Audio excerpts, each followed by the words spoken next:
আইন শৃঙ্খলা স্বাভাবিক রাখতে সবাইকে শান্ত থাকার আহ্বান প্রধান উপদেষ্টার। শিগগিরই আওয়ামী লীগ নিষিদ্ধের সিদ্ধান্ত বললেন আসিফ। ধানমন্ডির ৩২ নম্বরে ইন্ধন নিয়ে প্রশ্ন উঠেছে জনমনে, বললেন কয়েশ্বর। ভাঙচুরের দায় উস্কানি দাতার, বলছেন জামায়াত আমির। প্রাণঘাতী হয়ে উঠছে রাজধানী বায়ু দূষণ। ৮ বছর রেকর্ড ভেঙেছে জানুয়ারির গড়মান। নিয়ন্ত্রণে দীর্ঘমেয়াদী পরিকল্পনার তাগিদ। এবং বিপিএল ফাইনালে ফরচুন বরিশালকে জয়ের জন্য ১৯৫ রানের টার্গেট দিল চিটাগং কিংস। জবাবে ব্যাটিংয়ে তামিম বাহিনী।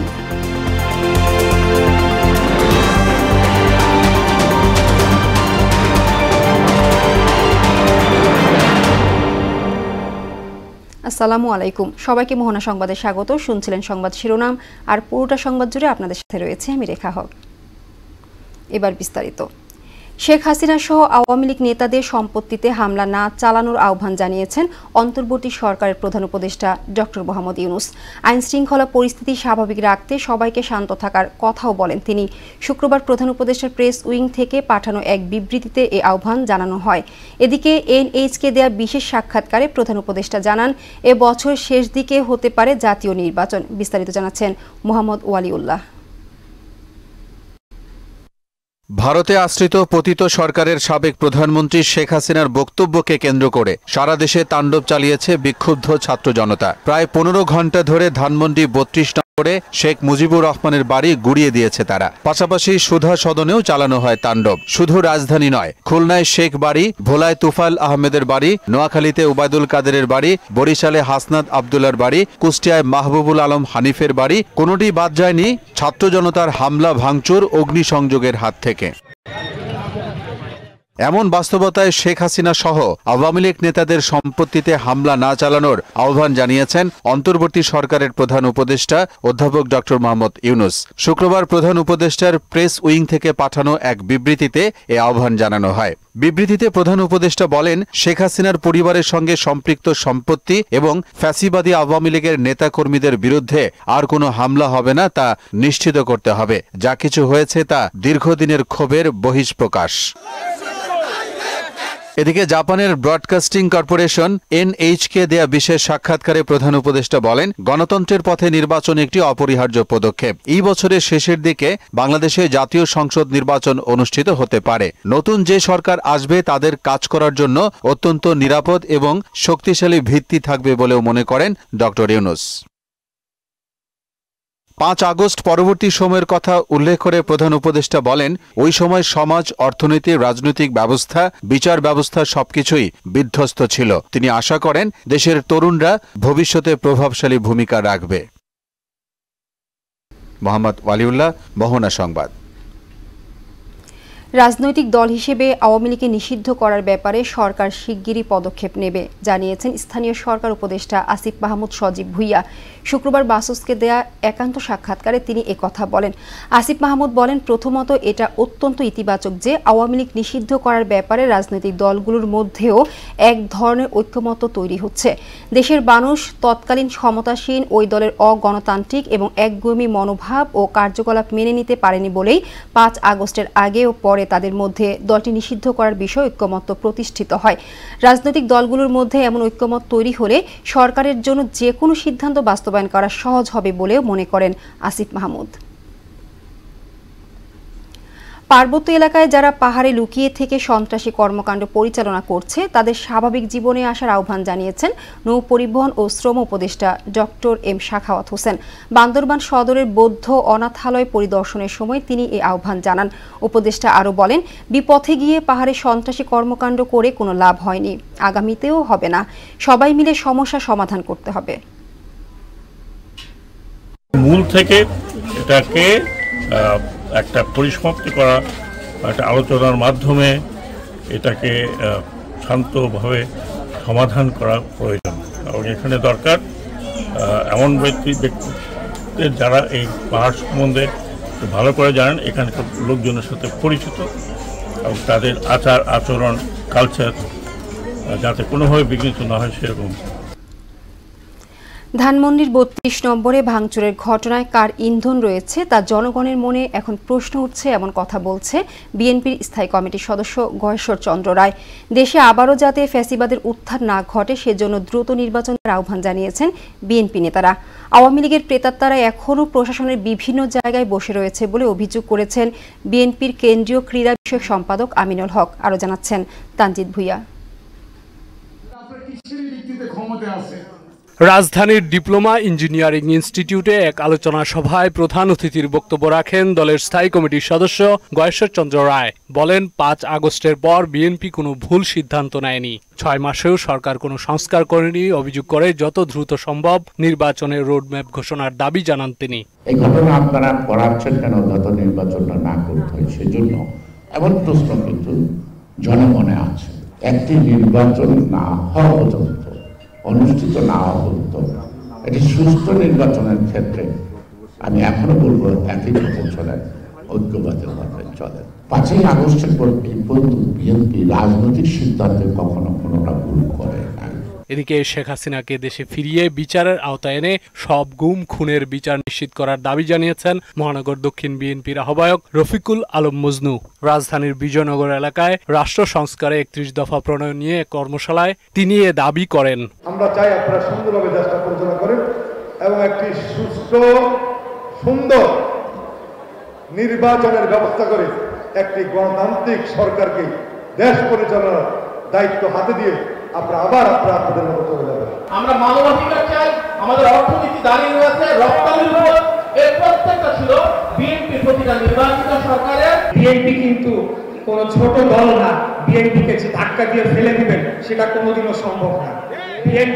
বিএনপির জায়গাতেই ছিল, আমরা কারো দয়া নিয়ে রাজনীতি করি না। ফেসিবাদের উত্থান যেন আর না হয় সেদিকে সবাইকে সজাগ থাকার আহ্বান জানান দলের কেন্দ্রীয় ক্রীড়া বিষয়ক সম্পাদক আমিনুল হক। তারেক রহমানের নির্দেশনায় মিরপুর ১০ নম্বরে মেহমানদারিতে তিনি এই আহ্বান জানান।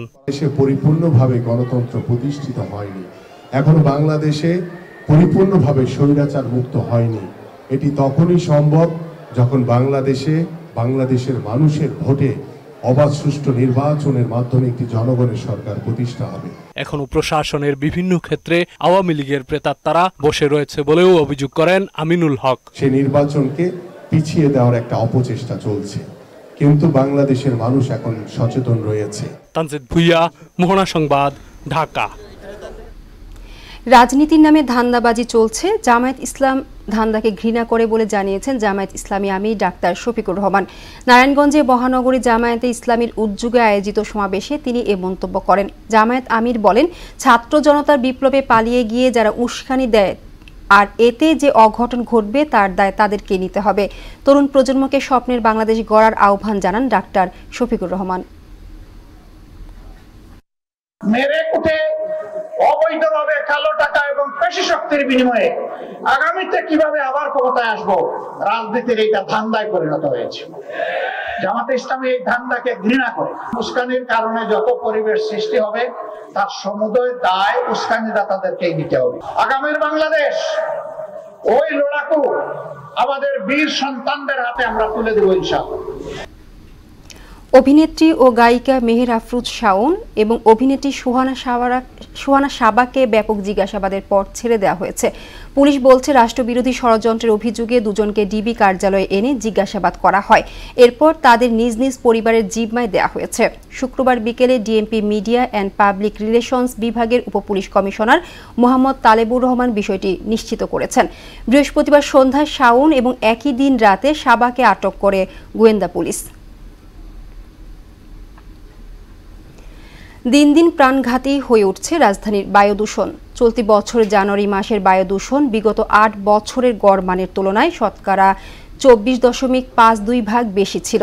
এই সময়টায় প্রায় প্রতিদিনই বায়ু দূষণে ঢাকার অবস্থান ছিল বিশ্বের নগরগুলোর ১ থেকে ৫-এর মধ্যে। এ দূষণ নিয়ন্ত্রণে দীর্ঘমেয়াদী পরিকল্পনার তাগিদ দিয়েছেন পরিবেশবিদরা। আরও জানাচ্ছেন উষা ফেরদৌস। প্রতিদিন ঢাকায় কর্মজীবী মানুষ রাজপথে নামেন কর্মস্থলের উদ্দেশ্যে। পথে নেমেই পড়েন ধুলো ধোঁয়ার কবলে। প্রতিদিন জেনে শুনেই ধুলি ধোঁয়ায় স্লো পয়জন নিঃশ্বাসে নিচ্ছেন তারা। প্রতি বছর শহরাঞ্চলে প্রায় 2% হারে বাড়ছে বায়ু দূষণ। বর্তমানে দেশে বায়ু দূষণের মাত্রা বৃদ্ধি পেয়েছে 35%। মোট অকাল মৃত্যুর 55%ই পরিবেশগত স্বাস্থ্য ঝুঁকির সঙ্গে সম্পর্কিত। বাতাসে ভেসে বেড়ানো ক্ষতিকর সূক্ষ্ম বস্তুকণা সহজেই ফুসফুসের গভীরে প্রবেশ করতে পারে এবং রক্ত প্রবাহে মিশে যেতে পারে। ঢাকা এখন বাইরে এলেই ধুলায় শ্বাস নিঃশ্বাস বন্ধ হয়ে আসে, রাস্তাঘাটে চলাফেরা যায় না, হাসি কাশি আসি। এত পরিমাণ ধুলাবাড়ি উড়ে যার জন্য আমাদের শ্বাসকষ্টের সমস্যা হচ্ছে। কাশি বেড়ে যায়, ঠান্ডা লাগে, মানে বুক আটকে যায় কাশি দিতে গেলে। বাংলাদেশে মৃত্যুর শীর্ষ কারণের 4টি সরাসরি বায়ু দূষণের সঙ্গে সম্পর্কিত বলে জানালেন এই পরিবেশবিদ। হেলথ প্রবলেমের যতগুলা ইস্যু বাংলাদেশে এই মুহূর্তে হাসপাতালে গেলে আপনি সার্ভে করলে পাবেন, এই 90% কোনো না কোনোভাবে এয়ার পলিউশনের সাথে রিলেটেড। ফরেস্টের পরিমাণ যেহেতু শহরাঞ্চলে কম, আশেপাশের যে ওয়াটার এলাকা আছে ওয়াটারে অ্যাবজর্ব করে নেয়, সয়েলে অ্যাবজর্ব করে নেয় এই কার্বনগুলো। কিন্তু যেহেতু আমার সয়েলের পরিমাণ কম ঢাকা শহরে, তারপরে ওয়াটার বডিসের পরিমাণ কম, তাহলে কোথায় যাবে? এটা মানুষের শরীরে অনেক অ্যাবজর্ব হচ্ছে কিছু কিছু, যেহেতু তার অন্যান্য অল্টারনেট পাচ্ছে না। এই সংকট উত্তরণে দীর্ঘমেয়াদী পরিকল্পনার বিকল্প নেই বলে মত দেন এই বিশেষজ্ঞ। বাংলাদেশের সবচেয়ে বড় একটা ডিজাস্টার হিসেবে কনসিডার করা হয়। উষা ফেরদৌস, মোহনা সংবাদ, ঢাকা। এবার বই মেলার মোহনায়।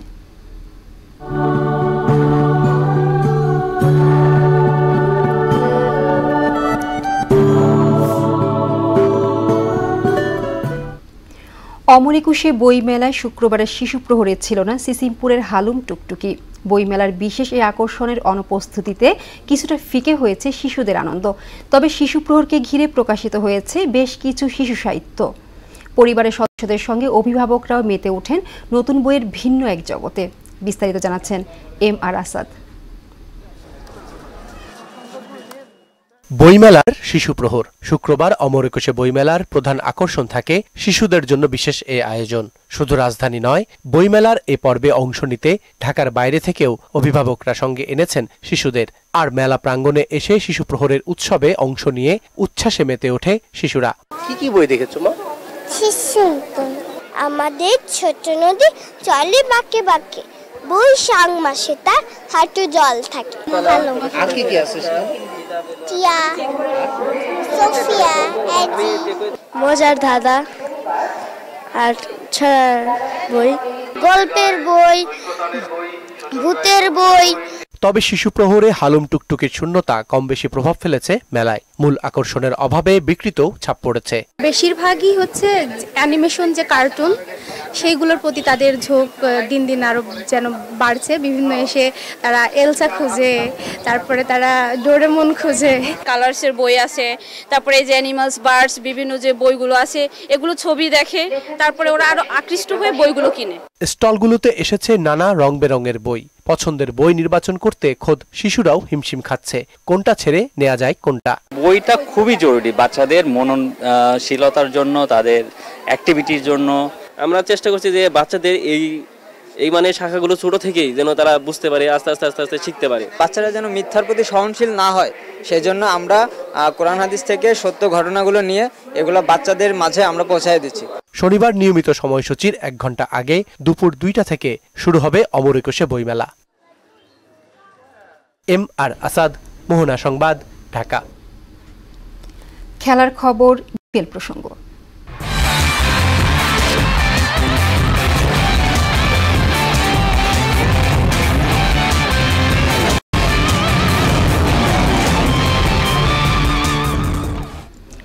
বিপিএল এর ফাইনালে চিটাগং কিংসের দেয়া 195 রানের টার্গেটে ব্যাট করছে ফরচুন বরিশাল। জবাবে খেলতে নেমে 93 রানে 3 উইকেট হারিয়েছে ডিফেন্ডিং চ্যাম্পিয়নরা। এর আগে টস হেরে ব্যাট করতে নেমে খাজা নাফি ও পারভেজ হোসেনের উদ্বোধনী জুটি চমকে দিয়েছে সবাইকে। তারা গড়েছেন 121 রানের পার্টনারশিপ, যা বিপিএল এর ফাইনালে উদ্বোধনী জুটিতে সর্বোচ্চ রেকর্ড। শেষ পর্যন্ত 3 উইকেটে 194 রান তোলে চিটাগং কিংস। সর্বোচ্চ 78 রানে অপরাজিত ছিলেন পারভেজ হোসেন ইমন।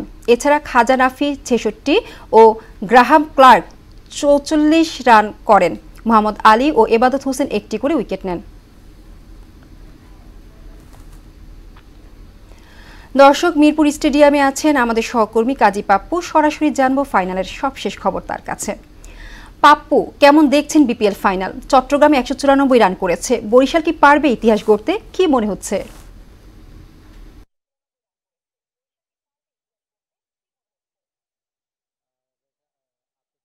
বললেন বরিশাল ইতিহাস গড়তে পারবে কিনা, ইতিহাস গড়ে ফেলতেই পারে। কারণ হলো এখন যদি তাদের স্কোরটা দেখি তাহলে 145 রান করে ফেলেছে 4 উইকেটের বিনিময়ে। এখন 32 বলে 50 রান লাগে। উইকেটে কায়েল মায়ার্সের মতো একজন অভিজ্ঞ ক্যারিবিয়ান ক্রিকেটার রয়েছে, তার সাথে মাহমুদুল্লাহ রিয়াদ, এক্সপেরিয়েন্স ক্যাম্পেইনার বাংলাদেশ জাতীয় দলের। তার যে মানে অভিজ্ঞতা, সেই অভিজ্ঞতা কিন্তু কাজে লাগাতে পারে। অর্থাৎ এরপরে যদি আমি বরিশালের যে ব্যাটিং লাইন আপটা যদি একটু বলি, এরপরে মোহাম্মদ নবী রয়েছেন।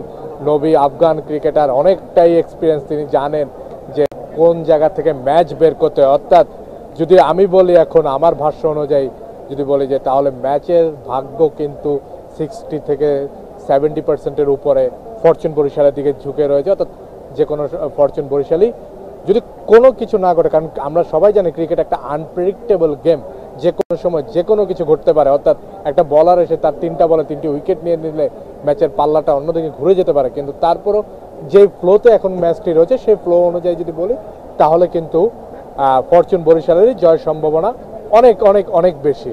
কারণ এই 30 বা 32 বলে 52-50 রান দরকার, সেটা করতে কিন্তু খুব একটা বেগ পেতে হবে না। কারণ যে ব্যাটিং লাইন আপটা রয়েছে, নবীর পর রিশাদ হোসেন রয়েছে। রিশাদ কিন্তু আমরা জানি যে ভালো ব্যাটও চালাতে পারে। তো ওভারঅল সব কিছু মিলে ফরচুন বরিশালেরই জয়ের সম্ভাবনা বেশি।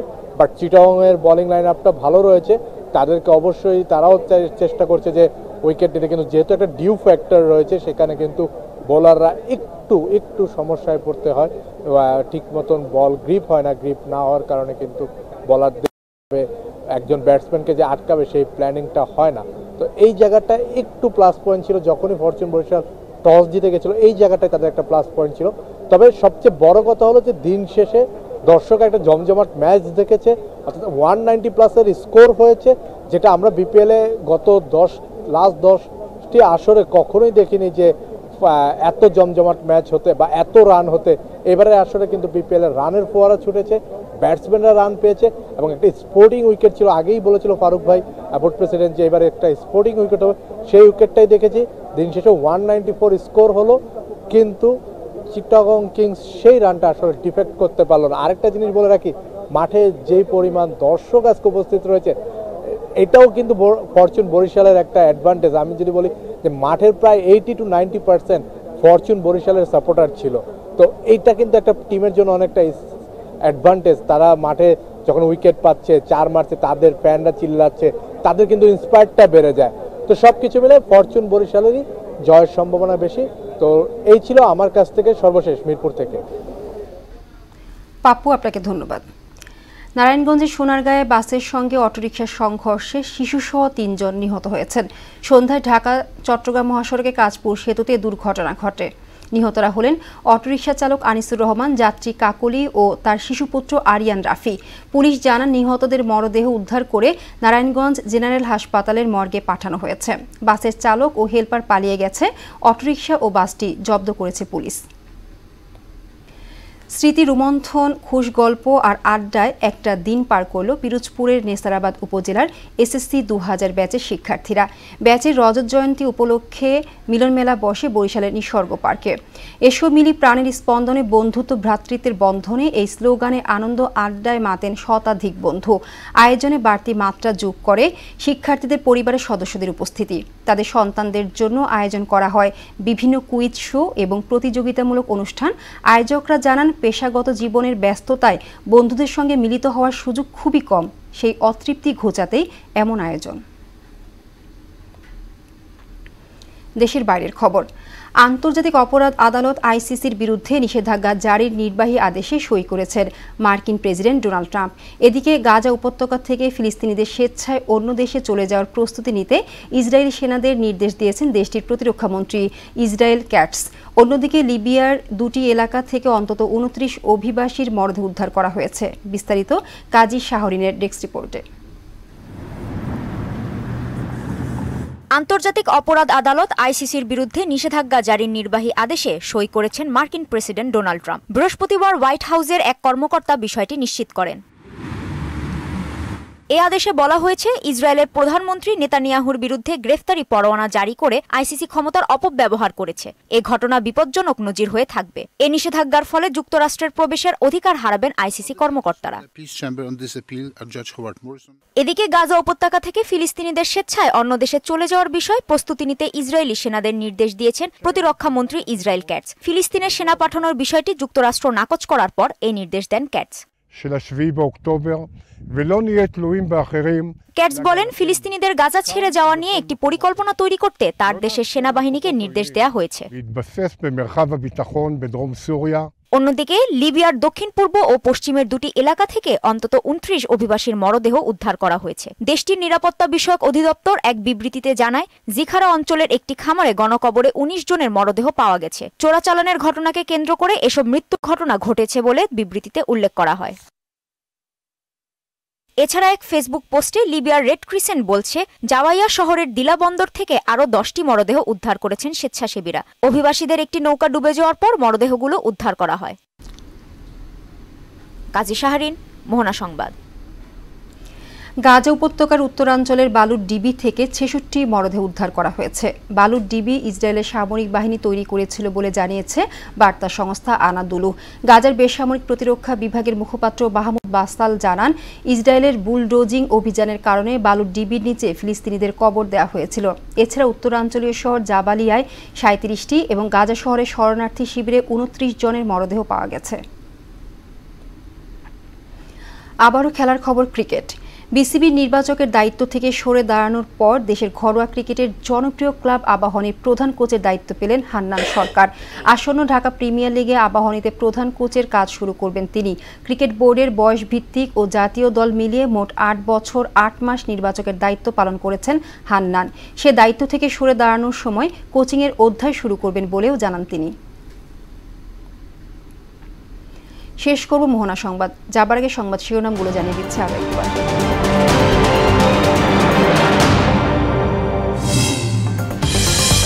আইন শৃঙ্খলা স্বাভাবিক রাখতে সবাইকে শান্ত থাকার আহ্বান জানান উপদেষ্টার। শিগগিরই আওয়ামী লীগ নিষিদ্ধের সিদ্ধান্ত, বলেন আসিফ। ধানমন্ডির 32 নম্বরে ইন্ধন নিয়ে প্রশ্ন উঠেছে জনমনে, বললেন গয়েশ্বর। ভাঙচুরের দায় উস্কানিদাতার, বলছেন জামায়াত আমির। প্রাণঘাতী হয়ে উঠছে রাজধানীর বায়ু দূষণ। 8 বছর রেকর্ড ভেঙেছে জানুয়ারির গড়মান। নিয়ন্ত্রণে দীর্ঘমেয়াদী পরিকল্পনার তাগিদ। এবং বিপিএল ফাইনালে ফরচুন বরিশালকে জয়ের জন্য 195 রানের টার্গেট দিল চিটাগং কিংস। জবাবে ব্যাটিংয়ে তামিম বাহিনী।